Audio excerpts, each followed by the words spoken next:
First of all, we integrate our source data with PAPM. To integrate source data with PAPM, we have these functions. First of all, we have PAPM on-premise, on-cloud, and we have latest universal model. And all the functions are common in all those versions. So to integrate source data, we have model tables, model views, model PW, model RDL, and file adapter. So in model tables, we have like we can consume data from any SAP table into PAPM. Same like if we wanted to consume HANA, for example, if we wanted to consume HANA view or HANA table, we can use model view. Model BW we use when we wanted to consume BW info provider data into PAPM. And similarly, we have file adapter functions. Uh, if we wanted to upload or if we wanted to import or export any file into PAPM and through PAPM, we use file adapter functions. We will go into detail of all these functions and we will also do hands-on and we will also explore the scenarios where we will be using the best possible options which are available and in which scenario we will be using what type of PAPM functions. Once we have integrated our source data with into PAPM, now my data is available in PAPM. First of all, PAPM doesn't have its own memory. It will directly sit on your HANA database, do the calculation. It's just a calculation engine. It won't have its own database. So it will can give you a real-time report and calculations.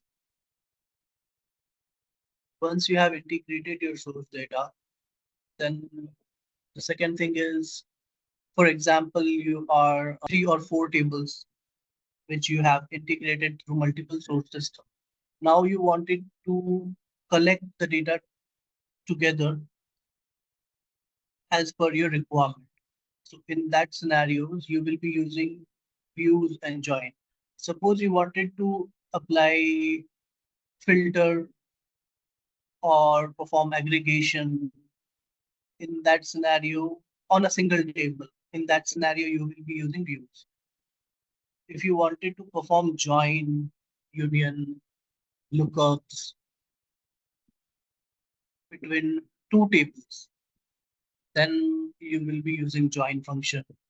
There are different type of join functions, which we will see in detail when we will be moving forward into this to the more sessions.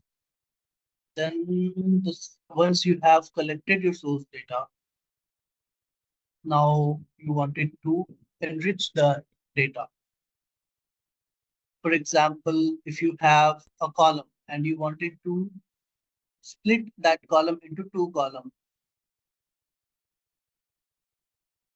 or for example, if you wanted to perform certain rules or derive certain rules on a particular set of data, basically if then kind of statement, those kind of thing. And if you wanted to perform any currency conversions, those kind of things we do as a part of enrichment of the source data. So to perform a split of 1 column into 2 column or joining 2 column to create 1 column, in that scenario, we use transfer structure function. If you wanted to derive certain rules on a certain set of data and perform if and then statement, then we will be using derivation function. Then there is currency conversion function. Once your source data is enriched, then you will be performing allocations and calculation. Again, there are different types of allocation and calculation. In allocation functions, you will be allocating certain sender amount to a receiver on the basis of driver.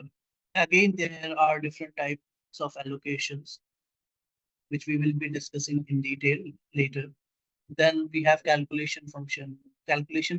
Function also perform if and then statement. It is also having different types like relative calculations and absolute calculations. Once you have performed your allocation and calculation, then you must have to write back that result or store that result somewhere. Do that, you need a writer function or a remote function adapter function. We use a remote function adapter, and suppose you wanted to communicate with different application server. In that scenario, you will be using remote function adapter. If you wanted to write back your result into ADSO or a BW info provider, any kind of BW info provider, you can use the writer function. So these are the main functions which are there in SAP PAPM. There are a lot of things, but for this introduction session, I would keep it short.